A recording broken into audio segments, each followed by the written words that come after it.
ಹಾಗಾದ್ರೆ ಎಲ್ರಿಗೂ ನಮಸ್ಕಾರ. ಸೊ ಬಿಗ್ ಬಾಸ್ನ ನಿನ್ನೆ ಒಂದು ಎಪಿಸೋಡ್ ಯಾವ ರೀತಿಯಲ್ಲಿ ಇತ್ತು ಅಂತ ಕಮೆಂಟ್ ಬಾಕ್ಸಲ್ಲಿ ತಿಳಿಸಿ. ಹಾಗೆ ಸೊ ಶಿಶಿರ್ ಅವರ ಒಂದು ಎಲಿಮಿನೇಷನ್ ಬಗ್ಗೆ ನಿಮ್ಗೆ ಏನು ಅನಿಸುತ್ತೆ ಅಂತ ಕಮೆಂಟ್ ಬಾಕ್ಸಲ್ಲಿ ತಿಳಿಸಿ. ಆ್ಯಂಡ್ ಇಡೀ ಒಂದು ಎಪಿಸೋಡ್ ಯಾವ ರೀತಿಯಲ್ಲಿ ಇತ್ತು ಅಂತ ಕಮೆಂಟ್ ಬಾಕ್ಸಲ್ಲಿ ತಿಳಿಸಿ ಅಂತ ಹೇಳ್ತಾ, ಸೊ ನಿನ್ನೆ ಒಂದು ಎಪಿಸೋಡ್ನ ಒಂದು ಕ್ವಿಕ್ ರಿವ್ಯೂ ಮಾಡ್ತಾ ಇದ್ದೀನಿ. ಆ್ಯಂಡ್ ನಿನ್ನೆ ಒಂದು ಎಪಿಸೋಡ್ ನೋಡಿದರೆ ನನಗೊಂದು ಕ್ಲಾರಿಟಿ ಸಿಕ್ಕಿದ್ದೇನು ಅಂತಂದರೆ, ಈ ಬಿಗ್ ಬಾಸ್ ಮನೆ ಒಳಗಡೆಗೆ ಫ್ರೆಂಡ್ಶಿಪ್ಗೆ ಆಗಿರ್ಬೋದು, ಸಂಬಂಧಗಳಿಗೆ ಬೆಲೆ ಇಲ್ಲ. ಇಲ್ಲಿ ಏನಿದ್ರು ಕೂಡ ಆಟ ಮತ್ತು ಎಂಟರ್ಟೈನ್ಮೆಂಟ್ಗೆ ಅಷ್ಟೇ ಬೆಲೆ ಅನ್ನೋ ರೀತಿಯಲ್ಲಿ ಗೊತ್ತಾಗ್ತಿದೆ ನನಗೆ. ಬಿಕಾಸ್ ಆಫ್ ಸೀಸನ್ 10ರಿಂದ ನೋಡ್ಕೊಂಡು ಬರ್ತಾಯಿದ್ರೆ, ಇನ್ನು ಉಳಿದಂತಹ ಸೀಸನ್ಗಳಿಗೆ ಕಂಪೇರ್ ಮಾಡಿದ್ರೆ ಸೀಸನ್ 10ರಿಂದನೇ ಒಂದು ಬೇರೆ ರೀತಿಯ ಒಂದು ಬಿಗ್ ಬಾಸ್ ಸೀಸನ್ ನಡೀತಾ ಇದೆ. ಸೊ ಅದರಲ್ಲಿ ಪ್ರಕಾರ ತೊಗೊಳಕ್ಕೆ ಹೋದರೆ ಇಲ್ಲಿ ಓನ್ಲಿ ಅಂದರೆ ಸಂಬಂಧಗಳಿಟ್ಕೊಂಡು ಫ್ರೆಂಡ್ಶಿಪ್ ಮಾಡಿಕೊಂಡು ಆ ರೀತಿಯಲ್ಲಿ ಯಾರ್ಯಾರು ಇರ್ತಿದ್ದಾರೆ, ಸೊ ಅವರೆಲ್ಲರೂ ಕೂಡ ಬೇಗ ಬೇಗ ಹೊರಟೋಗ್ತಿದ್ದಾರೆ.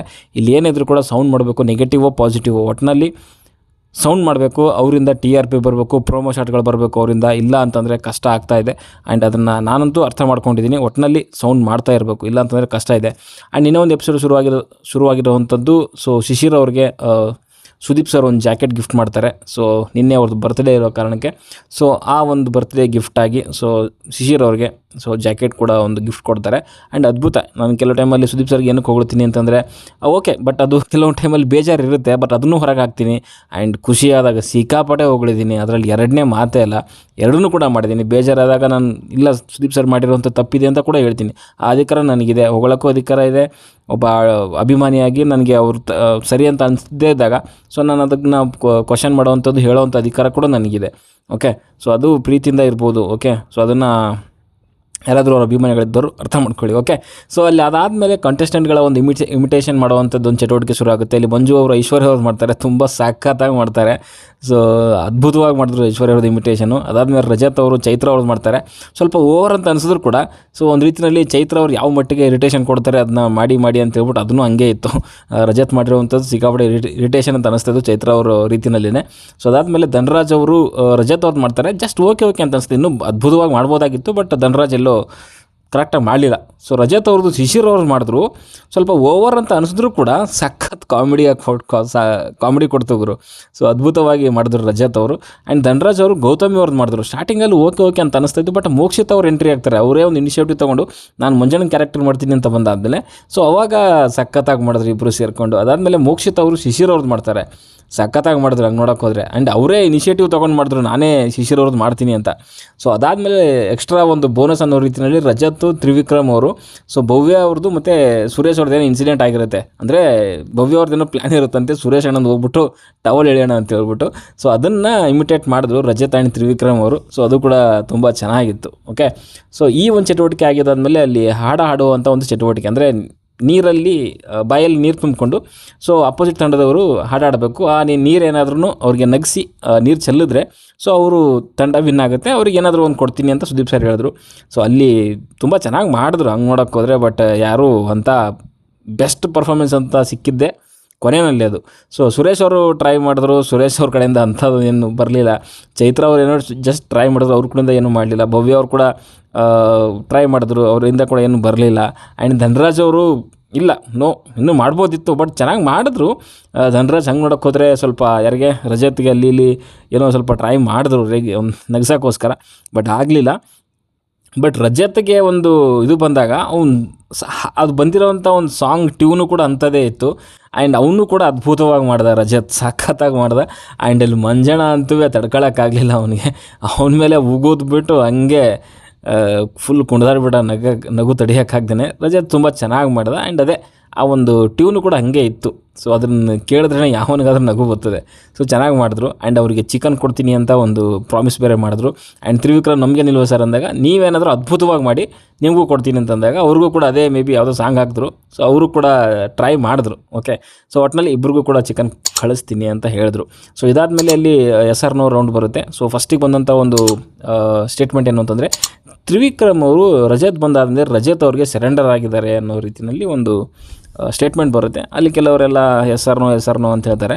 ಸೊ ಅಲ್ಲಿ ಅದು ಉತ್ತರ ಹೇಳಿ ಅದು ಮಾತು ಎತ್ತಿರೋವಂಥದ್ದೇನೆ ಧನರಾಜು.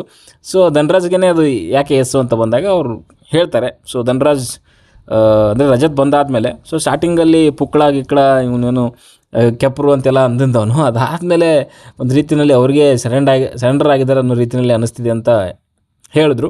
ಸೊ ನನಗೂ ಹಾಗೆ ಅನಿಸುತ್ತೆ. ಸೊ ತ್ರಿವಿಕ್ರಮ್ ಸರೆಂಡರ್ ಆಗಿದ್ದಾರೆ ಅಥವಾ ಅವರು ಸೇಫ್ ಗೇಮ್ ಆಡ್ತಿದ್ದಾರೆ ಅನ್ನೋದು ಒಂದು ಪ್ರಶ್ನೆ ಹುಟ್ಕೊಳ್ಳುತ್ತೆ. ನಾನು ಅವಾಗಲಿಂದ ಹೇಳ್ತಾನೆ ಇದ್ದೀನಿ. ಸೊ ತ್ರಿವಿಕ್ರಮು ಸ್ಮಾರ್ಟಾಗಿ ಆಡ್ತಿದ್ದಾನೆ. ಸೊ ರಜತ್ನ ಜಾಸ್ತಿ ಇವಾಗಲೇ ಎದುರಾಕೊಳ್ಳೋದು ಬೇಡ.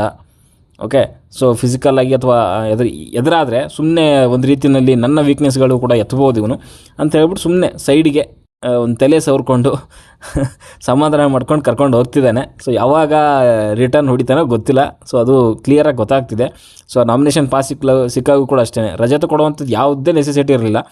ಭವ್ಯ ಇದ್ದರು, ಬಟ್ ಅವ್ರಿಗೆ ಕೊಡ್ಬೋದಾಗಿತ್ತು. ಬಟ್ ಸ್ಮಾರ್ಟ್ ಥಿಂಕ್ ಮಾಡಿ ರಜತ ಕೊಟ್ಟ. ಸೊ ಅದರಲ್ಲೇ ಗೊತ್ತಾಗುತ್ತೆ ಇಲ್ಲಿ ಸೇಫ್ಗೆ ಮಾಡ್ತಿದ್ದಾನೆ ಅಂತ. ಆ್ಯಂಡ್ ಉತ್ತಮ ಕಳಪೆ ಅಂತ ಬರೋಕ್ಕೆ ಮುಂಚೆ ಸೊ ಚೈತ್ರ ಅವರು ಸೊ ಒಂದು ಆ ವಾರದಲ್ಲಿ ಕೊನೆಯಲ್ಲಿ ನಾಟಕ ಶುರು ಮಾಡ್ತಾರೆ ಅಂತ ಒಂದು ಸ್ಟೇಟ್ಮೆಂಟ್ ಬರುತ್ತೆ. ಇದು 120% ಕರೆಕ್ಟ್. ಇದು ನಾನು ಇದನ್ನು ಸುಮಾರು ಸರಿ ಹೇಳಿದ್ದೀನಿ. ಅವ್ರು ಏನಾದರೂ ವಾರದಲ್ಲಿ ಕರೆಕ್ಟಾಗಿ ಆಡಿಲ್ಲ ಅಂತಂದರೆ ಇನ್ನೇನು ಕಳಪೆ ಉತ್ತಮ ಅಂತ ಬಂತಂದರೆ ಏನಾರ ಒಂದು ಬಂದುಬಿಡುತ್ತೆ ಅವ್ರಿಗೆ. ನಾನು ಒಂದು 2-3 ದಿನ ನೋಡ್ತಾ ಇದ್ದೀನಿ. ಒಂದೇನು ಜಗಳ ಶುರು ಮಾಡ್ತಾರೆ, ಇಲ್ಲ ಅಂತಂದರೆ ಬಿದ್ದುಬಿಟ್ಟು ಎಲ್ಲಿಗಾರ ಹೊಂಟೋಗ್ಬಿಡ್ತಾರೆ. ಸೊ ಅವಾಗೇನೋ ಬಾತ್ರೂಮಲ್ಲಿ ಬಿದ್ದಿದ್ರಲ್ಲ, ಅದು ನನ್ನ ಪ್ರಕಾರ ನಾಟಕನೇ. ಅದು ಅವ್ರು ಹಾಸ್ಪಿಟ್ಲಿಗೆ ಹೋಗಿ ಅದು ಏನೇನು ಮಾಡ್ಕೊಂಬಂದಾರೋ ಅದು ನನಗೆ ಗೊತ್ತಿಲ್ಲ. ಬಟ್ ಅದು ನಾಟಕನೇ. ಅದು ನನ್ನ ಪ್ರಕಾರ ಅರ್ಧ ಇರ್ಬೋದು ಇಶ್ಯೂ, ಬಟ್ ಅರ್ಧ ನಾಟಕನೇ. ಆ್ಯಂಡ್ ಇವಾಗ ಒಂದು 2-3 ವೀಕಿಂದ ನೋಡ್ತಾ ಇದ್ದೀನಿ ಬರೀ ಜಗಳ. ಟಾಸ್ಕ್ ಆಗಿ ಇನ್ನೇನು ಕಳಪೆ ಬರಬೇಕು, ಅವಾಗ ಜಗಳ. ಅಲ್ಲಿ ಇವ್ರು ಹೇಳಿದ್ರಲ್ಲ ಮಂಜು ಅವರು, ಯಾರಾದರೂ ಅವ್ರಿಗೆ ಕಳಪೆ ಕೊಡ್ತಾರಂತ ಅವ್ರು ತಲೆ ಇದ್ದರೆ ಅವ್ರಿಗೆ ಪಾಸಿಂಗ್ ಶಾಟಲ್ಲಿ ಹೇಳ್ಬಿಡ್ತಾರಂತೆ ಜೋರಾಗಿ ಕಿರ್ಚಾಡುವಂಥದ್ದು. ನನ್ನ ಕಳಪೆ ಕೊಟ್ಬಿಟ್ರೆ ಹಂಗೆ ಹಿಂಗೆ ಅಂತೆಲ್ಲ. ಸೊ ಆ ರೀತಿಯಲ್ಲಿ ನಡೀತಾ ಇದೆ. ಆ್ಯಂಡ್ ನೆಕ್ಸ್ಟ್ ಸ್ಟೇಟ್ಮೆಂಟ್ ಅಂತಂದರೆ ಮಂಜು ಅವ್ರಿಗೆ ಫ್ರೆಂಡ್ಶಿಪ್ ನಿಭಾಯಿಸೋಕ್ಕೆ ಬರಲ್ಲ ಅಂತ. ಆ್ಯಂಡ್ ಇದನ್ನು ಯಾವ ರೀತಿಯಲ್ಲಿ ಹೇಳೋದು ಅರ್ಥ ಆಗ್ತಿಲ್ಲ ನನಗೆ. ಫ್ರೆಂಡ್ಶಿಪ್ ನಿಭಾಯಿಸೋಕ್ಕೆ ಸರಿಯಾಗಿ ಬರಲ್ವಾ ಅಥವಾ ನಿಭಾಯಿಸೋಕ್ಕೆ ಬರಲ್ಲ ಅನ್ನೋದು ನನಗೂ ಕ್ಲಾರಿಟಿ ಇಲ್ಲ ಅದು. ಬಟ್ ಅವರು ಬಿಡಬೇಕಾಗತ್ತೆ, ಖಂಡಿತವಾಗ್ಲೂ ಬಿಡಬೇಕಾಗತ್ತೆ.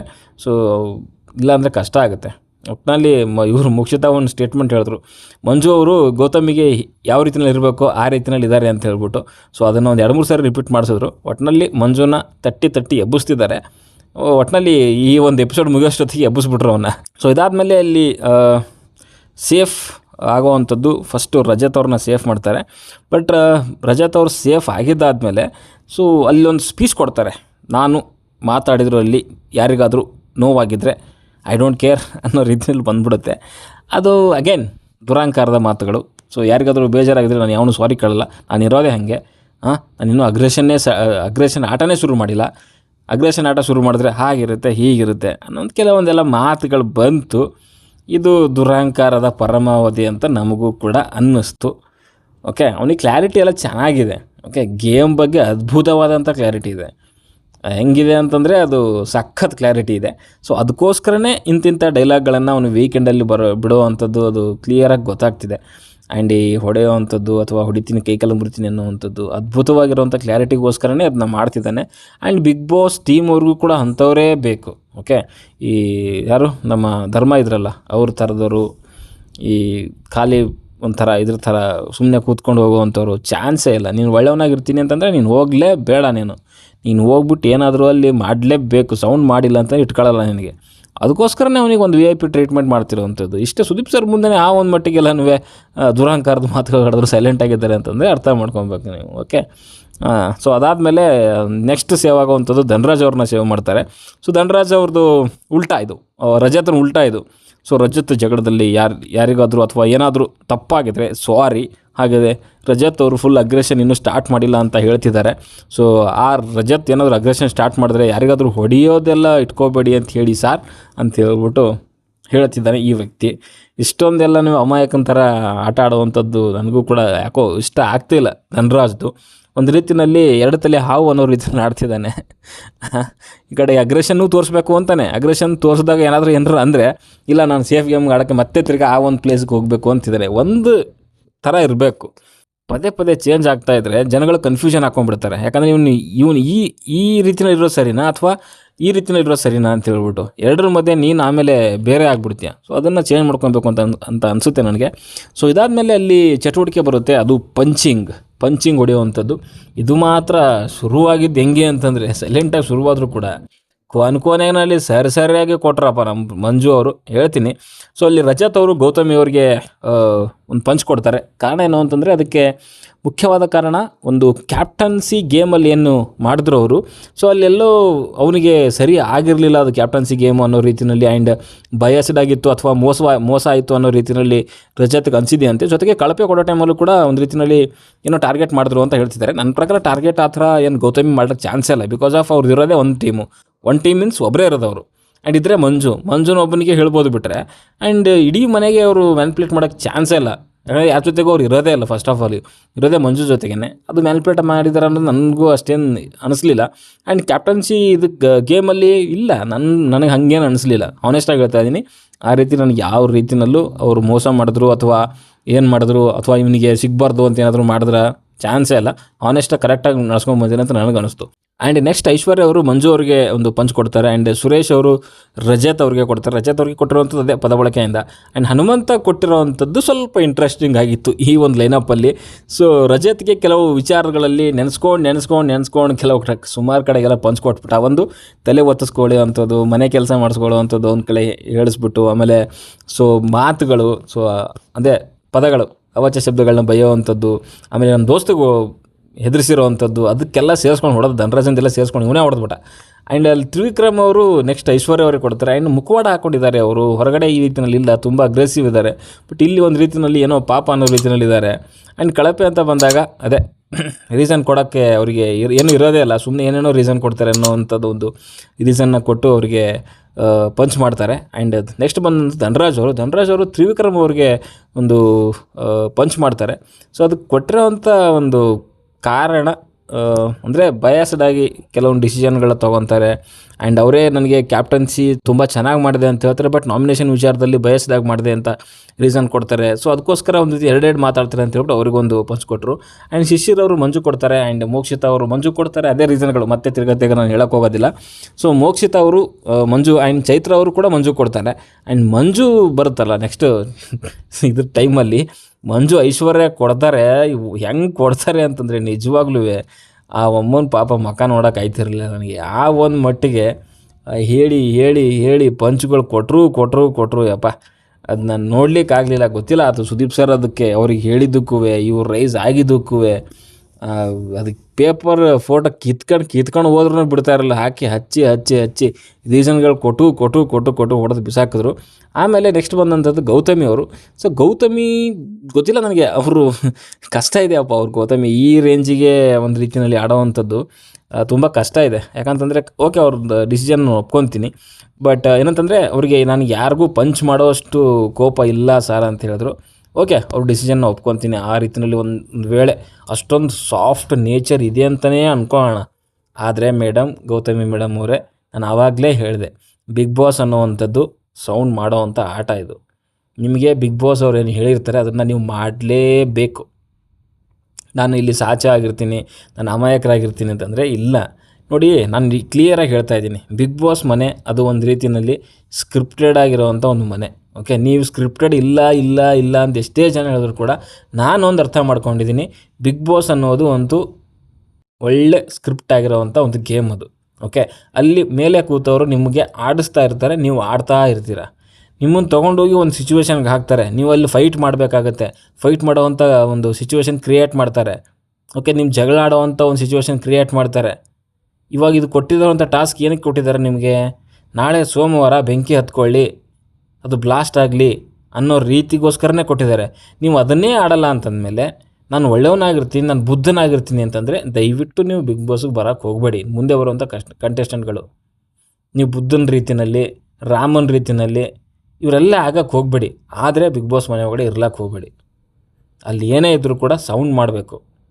ನಾನು ಅದೇ ಹೇಳ್ತಾ ಇಲ್ವಾ, ಗೇಮ್ ಅಂತ ಬಂದಾಗ ನೀವು ಅದನ್ನ ಮಾಡಲೇಬೇಕು. ಸುದೀಪ್ ಸರ್ ಹೇಳಿದ್ರೆ ಗೊತ್ತಾ, ಅವ್ರಿಗೆ ಮುಚ್ಚಿಡ್ತೀಯಾ ಟೀಮ್ ಅವ್ರಿಗೆ ಅಷ್ಟೊಂದು ರೆಡಿ ಮಾಡಲಿಕ್ಕೆ ಅಂತ. ಅಂದರೆ ನೀವು ಮಾಡಲೇಬೇಕು. ಆ ಒಂದು ಟಾರ್ಗೆಟ್ ಮಾಡಿ ನೀವು ಒಬ್ಬನಿಗೆ ಗುಂಬೇಕು, ಅವ್ನು ನಾಳೆ ಬಂದು ನಿಮಗೆ ಜೊತೆ ಜಗಳ ಆಡಬೇಕು. ಅದು ಬಿಗ್ ಬಾಸ್ ಅವರ ಇಂಟೆನ್ಷನ್. ಅರ್ಥ ಮಾಡ್ಕೊಂಡಿರೋ ಅಂದ್ಕೊತೀನಿ. ಒಬ್ಬ ಆಡಿಯನ್ಸಾಗಿ ನನಗೆ ಅರ್ಥ ಆಗಿದೆ ಅಂತಂದರೆ, ನೀವೊಬ್ಬರು ಕಂಟೆಸ್ಟೆಂಟ್ ಆಗಿ ನಿಮ್ಮ ಬಿಗ್ ಬಾಸ್ ಮನೆ ಒಳಗಡೆ ಇದ್ದಾದಮೇಲೆ ಅದು ಅರ್ಥ ಮಾಡ್ಕೊಂಡು ಬೇಕು ನೀವು ಇಲ್ಲ ಅಂತಂದರೆ ಕಷ್ಟ ಆಗುತ್ತೆ. ಸೊ ಅದಕ್ಕೆ ಸುದೀಪ್ ಸರ್ ಕೂಡ ಒಂದು ಸ್ವಲ್ಪ ಆಮೇಲೆ ಅದು ಏನು ರೀಸನ್ ಹೇಳಲಿಕ್ಕೆ ಬಿಡಲಿಲ್ಲ ಅವ್ರಿಗೆ. ಅದಾದಮೇಲೆ ಭವ್ಯ ಅವ್ರು ಬರ್ತಾರೆ. ಭವ್ಯನೂ ಅಷ್ಟೇ, ಬಂದಾಗಿನ ಐಶ್ವರ್ಯ ಅವರಿಗೆ ಹಾಕ್ಕೊಂಡು ರುಬ್ಬಾಡಿದ್ದೇನೆ. ಅದು ಸಖತ್ ಒಂದು ಇದು ಇತ್ತು. ಪಾಪ ಐಶ್ವರ್ಯ ಅವ್ರ ಮುಖ ನೋಡೋಕ್ಕಾಗಲಿಲ್ಲ ನನಗೆ. ಯಾಕಂತಂದರೆ ಎಲ್ಲರೂ ಅದರಲ್ಲೂ ಮುಖ್ಯವಾಗಿ ಮಂಜು ಆ್ಯಂಡ್ ಭವ್ಯ ಅಂತೂ ಹೆವಿ ಪಂಚ್ಗಳು ಕೊಟ್ಟರು ಐಶ್ವರ್ಯಗೆ. ಸೊ ರೀಸನ್ಗಳು ಕೂಡ ಒಂದು ರೀತಿಯಲ್ಲಿ ಆಪ್ಟಾಗೇ ಇದ್ವು ಅವು. ಆ್ಯಂಡ್ ಇವಾಗ ಯಾಕೋ ಐಶ್ವರ್ಯ ಅವರಿಗೆ ಒಂದು ರೀತಿ ಕೇಡ್ಗಲ್ಲ ಅಂತ ಅನಿಸುತ್ತೆ. ಅದು ವೀಡಿಯೋ ಬೇರೆ ಪ್ಲೇ ಮಾಡಿದ್ರು ಆ್ಯಂಡ್ ಇದು ಬೇರೆ ಆಯಿತು. ಹೆವಿ ಸ್ವಲ್ಪ ಬೇಜಾರು ಮಾಡ್ಕೊಂಡಿದ್ದಾರೆ. ಅದಾದಮೇಲೆ ಎಲ್ಲ ಮುಗ್ದೋಗುತ್ತೆ. ಆಮೇಲೆ ಸುದೀಪ್ ಸರ್ ಮತ್ತೆ ಕೇಳ್ತಾರೆ, ಇನ್ಯಾರಿಗಾದ್ರೂ ಪಂಚ್ ಮಾಡೋವಂಥದ್ದು ಏನಾದರೂ ಇದೆಯಾ, ಇನ್ನೊಂದು ಅವಕಾಶ ಕೊಡ್ತೀನಿ ಅಂತಂದಾಗ ಮಂಜಣ್ಣ ತಿರ್ಗಾ ಬರ್ತಾನೆ 2ನೇ ರೌಂಡ್ಗೆ. ಬಂದಾಗಲೇ ಶಶಿರ್ ಫೋಟೋ ತೊಗೊಂಡ್ಬಿಟ್ಟು ಬಾಲಿಗೆ ಅಂಟಿಸ್ಬಿಟ್ಟು ಏನಕ್ಕೆಲ್ಲ ಒಂದೆಲ್ಲ ಫುಲ್ಲು ಒಂದು ರೀತಿಯಲ್ಲಿ ಮಾನಸಿಕ ಮಾಡಿಬಿಟ್ರು ಅವ್ರಿಗಿಬ್ರಿಗೂ. ಅದರಲ್ಲೂ ಫುಲ್ಲು ಐಶ್ವರ್ಯಗಂತೂ ಫುಲ್ ಮಾನಸಿಕ ಆಗೋಗ್ಬಿಟ್ಟಿರ್ತಾರೆ. ಆ್ಯಂಡ್ ಶಿಶಿರ್ ಅವ್ರಿಗಂತೂ ಕೆಲವು ಟೈಮಲ್ಲಿ ಅಡುಗೆ ಮನೆಯಲ್ಲಿರ್ತಾನೆ, ಆಗಿರ್ತಾನೆ, ಹೀಗಿರ್ತಾನೆ ಅಂತ ಕೆಲವೊಂದು ಟಾಸ್ಕಲ್ಲಿ ಏನು ಕಿಸಿಯೋಕ್ಕಾಗಲ್ಲ. ಹಂಗೆ ಹಿಂಗೆ ಅಡುಗೆ ಮನೆಯಲ್ಲೇ ಇರಬೇಕು. ಊಟ ಹಾಕೋ ಟೈಮಲ್ಲಿ ಮಕ ನೋಡ್ಕೊಂಡು ಊಟ ಹಾಕ್ತಾರೆ. ಇದು ಕೆಲವೊಂದು ರೀಸನ್ಗಳೆಲ್ಲ ಕೆಲವೊಂದು ಅನ್ನೆಸೆಸರಿ ಆ್ಯಂಡ್ ದುರಹಂಕಾರದಂತ ಅನಿಸಿದ್ರು ಕೂಡ. ಸೊ ಪಂಚಿಂಗ್ ಅಂತ ಬಂದಾಗ ಅದು ಬಿಗ್ ಬಾಸ್ ಮನೆ ಒಳಗಡೆಗೆ ಕೆಲವು ಟೈಮಲ್ಲಿ ಸರಿ ಅಂತ ಅನಿಸುತ್ತೆ. ಬಟ್ ಬ್ಯಾಡ್ ವರ್ಡ್ಸ್ ನೋ, ಅದನ್ನು ನಾನಂತೂ ಮಾಡ್ಕೊಳ್ಳೋದೇ ಇಲ್ಲ. ಕೆಲವು ಟೈಮಲ್ಲಿ ರಜೆ ದುರಹಂಕಾರದ ಮಾತುಗಳು ಓಕೆ ಒಪ್ಕೋಬೋದು, ಬಟ್ ಬ್ಯಾಡ್ ವರ್ಡ್ಸ್ ಎಲ್ಲ ಚಾನ್ಸೇ ಇಲ್ಲ ಅಂತ ನನಗೆ ಅನಿಸುತ್ತೆ. ಓಕೆ, ಸೊ ಇದಾದಮೇಲೆ ಅಲ್ಲಿ ಇಬ್ಬರನ್ನ ಸೇಫ್ ಮಾಡ್ತಾರೆ. ಒಂದು ಚೈತ್ರ ಅವ್ರನ್ನ ಸೇಫ್ ಮಾಡ್ತಾರೆ ಆ್ಯಂಡ್ ಮೋಕ್ಷಿತ ಅವ್ರನ್ನ ಸೇಫ್ ಮಾಡ್ತಾರೆ. ಆ್ಯಂಡ್ ಮೇ ಬಿ ಚೈತ್ರ ಅವರು ಸೇಫ್ ಆಗಿದ್ದಾದಮೇಲೆ ಸುಮಾರು ಜನಕ್ಕೆ ಶಾಕ್ ಆಯಿತು ಅಂತ ಅನಿಸುತ್ತೆ. ಬಿಕಾಸ್ ಆಫ್ ಲಾಸ್ಟಲ್ಲಿ ಇದ್ದಂಥದ್ದು ಶಿಶಿರ್ ಆ್ಯಂಡ್ ಭವ್ಯ ಅವರು. ನನ್ನ ಪ್ರಕಾರ ಭವ್ಯ ಚಾನ್ಸೇ ಇಲ್ಲ ಗುರು. ಈ ಒಂದು ಸ್ಥಾನಕ್ಕೆ ಬಂದು ಅವರು ಸೇಫ್ ಆಗ್ತಾರೆ ಅಂತಂದರೆ ಚಾನ್ಸೇ ಇಲ್ಲ. ಬಟ್ ಬಿಗ್ ಬಾಸ್ ಕಡೆಯಿಂದ ಖಂಡಿತವಾಗ್ಲೂ ಪ್ರವೋಕಿಂಗ್ ಆಗಲಿ ಅನ್ನೋದಕ್ಕೋಸ್ಕರನೇ ಅವ್ರನ್ನ ಚೈತ್ರ ಅದಾದಮೇಲೆ ಸೇಫ್ ಮಾಡಿದ್ದಾರೆ. ಆ್ಯಂಡ್ ಭವ್ಯ ಅದ್ಭುತ ಅವರು ನನ್ನ ಪ್ರಕಾರ, ತುಂಬ ಚೆನ್ನಾಗಿ ಆಡ್ತಾರೆ. ಅಲ್ಲಿರೋಂಥ ಎಲ್ಲ ಒಂದು ಲೇಡಿ ಕಂಟೆಸ್ಟೆಂಟ್ ಹೋಲಿಸ್ಕೊಂಡ್ರೆ ಭವ್ಯ ನಂಬರ್ 1 ನನ್ನ ಪ್ರಕಾರ. ಬಟ್ ಯಾಕೆ ಅವ್ರನ್ನ ಈ ಒಂದು ಮಟ್ಟಕ್ಕೆ ತೊಗೊಂಡು ಹೋಗಿ ಇದು ಮಾಡ್ತಿದ್ರು ಅರ್ಥ ಆಗ್ತಿಲ್ಲ. ಬಟ್ ಅದನ್ನು ಮೇ ಬಿ ಅವ್ರಿಗೆ ಅಂದರೆ ಕುಗ್ಸೋವಂಥ ಒಂದು ಇದು ಟೈಮ್ ಆಗ್ಬೋದು ಅಂತ ಅನಿಸುತ್ತೆ. ಬಟ್ ಅದನ್ನು ಸ್ವಲ್ಪ ಚೇಂಜ್ ಮಾಡ್ಕೊಬೇಕು. ಸೊ ಇಲ್ಲ ಅಂದರೆ ಕಷ್ಟ ಆಗುತ್ತೆ. ಆ್ಯಂಡ್ ಭವ್ಯ ತುಂಬ ಚೆನ್ನಾಗಿ ಆಡ್ತಾರೆ. ಶಿಶಿರ್ ನಿಮ್ಗೆ ಗೊತ್ತಿರೋಂಗೆ ಆಲ್ರೆಡಿ ಎಲಿಮಿನೇಟ್ ಆಗಿ ಹೋಗಿದ್ದಾರೆ. ಸೊ ಅವ್ರ ಬಗ್ಗೆ ಜಾಸ್ತಿ ಹೇಳೋಕ್ಕೆ ನನಗೆ ಪದಗಳಿಲ್ಲ. ಬಿಕಾಸ್ ಆಫ್ ಆಲ್ರೆಡಿ ನಾನು ಹೇಳಿಬಿಟ್ಟಿದ್ದೀನಿ 2-3 ವಿಡಿಯೋದಲ್ಲಿ. ಸೊ ಶಿಶಿರ್ ಅವರು ಈ ಒಂದು ವಾರ ಎಲಿಮಿನೇಟ್ ಆಗಿ ಹೋಗಿದ್ದಾರೆ. ಆ್ಯಂಡ್ ಇನ್ನೊಂದು ವಿಚಾರ ಏನಂತಂದರೆ ಆಲ್ರೆಡಿ ನಿನ್ನೆ ನಾನು ಹೇಳಿದ್ದೀನಿ. ಸೊ ಪ್ರೋಮೋ ಒಂದು ವಿಡಿಯೋದಲ್ಲೇ ಸುರೇಶ್ ಅವ್ರದ್ದು ನಿನ್ನೆ ಒಂದು ಎಪಿಸೋಡಲ್ಲಿ ತೋರಿಸೋದಿಲ್ಲ ಅವರು. ಸೊ ಇವತ್ತಿನ ಒಂದು ಎಪಿಸೋಡಲ್ಲಿ ಇಟ್ಕೊತಾರೆ ಅಂತ. ಸೊ ಅದೇ ರೀತಿಯಲ್ಲಿ ಆಗಿದೆ. ಸೊ ಅವ್ರು ನಿನ್ನೆ ಒಂದು ಎಪಿಸೋಡಲ್ಲಿ ಅದನ್ನು ತೋರಿಸಿಲ್ಲ, ಇವತ್ತಿನ ಒಂದು ಎಪಿಸೋಡ್ಗೆ ಇಟ್ಕೊಂಡಿದ್ದಾರೆ ಅದನ್ನು. ಸೊ ಅದನ್ನು ಒಂದು ಅರ್ಧ ಎಪಿಸೋಡ್ ಅದನ್ನೇ ಹಾಕ್ಕೊಂಡು ಕುಯ್ತಾರೆ. ಸೊ ಬಟ್ ಆದರೂ ಕೂಡ ಇನ್ನೊಂದು ಕೆಲವೊಂದು ಸುಳ್ಳು ಸುದ್ದಿಗಳೆಲ್ಲ ಬರ್ತಾಯಿತ್ತು. ಸೊ ಸುರೇಶ್ ಅವರೇನೋ ತಂದೆ ತೀರ್ಕೊಂಡಿದ್ದಾರೆ ಹಾಗೆ ಹೀಗೆ ಅಂತ. ಅದು ಯಾವುದು ನಂಬಕ್ಕೆ ಹೋಗ್ಬಿಡಿ. ಸುರೇಶ್ ಅವ್ರ ತಂದೆ ತುಂಬ ಚೆನ್ನಾಗಿದ್ದಾರೆ. ಅವರೇ ರಿಯಾಕ್ಟ್ ಮಾಡಿದ್ದಾರೆ. ತುಂಬ ಸಖತ್ ಮೀಸೆ ಎಲ್ಲ ಬಿಟ್ಬಿಟ್ಟು ಖಡಕ್ ಕೈಂಡ್ ಕದರಾಗಿದ್ದಾರೆ ಅವರು. ಸೊ ಅವ್ರು ಏನಾಗಿಲ್ಲ, ಮೇ ಬಿ ಬೇರೆ ಏನೋ ಇಶ್ಯೂ ಇರ್ಬೋದು. ಸೊ ಅದನ್ನು ಸುರೇಶ್ ಅವರನ್ನೇ ಸ್ವಲ್ಪ ದಿವಸದಲ್ಲಿ ರಿವೀಲ್ ಮಾಡ್ಬೋದೇನೋ ಗೊತ್ತಿಲ್ಲ. ಮತ್ತೇನಾದರೂ ವಾಪಸ್ ಬರ್ತಾರಾ, ಬೇಗ ಏನಾದರೂ ಬಗ್ಗೆ ಹರಿದ್ರೆ ಅನ್ನೋದು ಕೂಡ ನೋಡಬೇಕು. ಐ ಡೋಂಟ್ ನೋ, ಗೊತ್ತಿಲ್ಲ ಏನು ಬೇಕಾದರೂ ಆಗ್ಬೋದು. ಸೊ ನೋಡೋಣ ಏನೇನಾಗುತ್ತೆ ಅಂತ. ಓಕೆ, ಸೊ ಇಷ್ಟಿತ್ತು. ಸೊ ಇವತ್ತಿನ ಒಂದು ನಿನ್ನೆ ಒಂದು ಎಪಿಸೋಡ್ನ review. And Aishwarya and Mokshitha ಇಬ್ಬರು ಕೂಡ ಇವಾಗ ಒಂದು ರೀತಿಯಲ್ಲಿ ಒಂಟಿಯಾಗಿ ಹೋಗ್ತಾರೆ. ಆ್ಯಂಡ್ ಒಂದಂತೂ ಹೇಳಕ್ಕೆ ಇಷ್ಟಪಡ್ತೀನಿ, ಒಂದು ಐಶ್ವರ್ಯ ನೆಕ್ಸ್ಟ್ ವಾರ ಹೊಂಟೋಗ್ತಾರೆ. ಇಲ್ಲ ಅಂತಂದರೆ ಈ ವಾರದಿಂದ ಅವರು ರೆಬಲ್ ಆಗ್ತಾರೆ. ರೆಬಲ್ ಆದರೆ ಮಾತ್ರ ಉಳ್ಕೊತಾರೆ. ಇಲ್ಲ ಅವರು ಬೇಜಾರು ಮಾಡ್ಕೊಂಡು ಇದ್ಕೊಂಡು ಮಾನಸಿಕವಾಗಿ ಏನಾದರೂ ಬೇಜಾರು ಮಾಡ್ಕೊಂಡು ಇದಾಗ್ಬಿಟ್ರೆ ಖಂಡಿತ ನೆಕ್ಸ್ಟ್ ವಾರ ಅವ್ರು ಹೊರಗಡೆ ಇರ್ತಾರೆ ಅಂತ ಹೇಳಕ್ಕೆ ಇಷ್ಟಪಡ್ತೀನಿ. ಓಕೆ, ಸೊ ಸದ್ಯಕ್ಕೆ ಹೊಡೆದಲ್ಲಷ್ಟೇ ವಿಡಿಯೋ ಇಷ್ಟ ಲೈಕ್ ಮಾಡಿ, ಶೇರ್ ಮಾಡಿ, ಚಾನಲ್ ಸಬ್ಸ್ಕ್ರೈಬ್ ಮಾಡ್ಕೊಳ್ಳಿ ಅಂತ ಹೇಳ್ತಾ ಮುಂದಿನ ನೋಡೋದಲ್ಲಿ ಸಿಗೋವರೆಗೂ ಟಾಟಾ, ಬಾಯ್ ಬಾಯ್.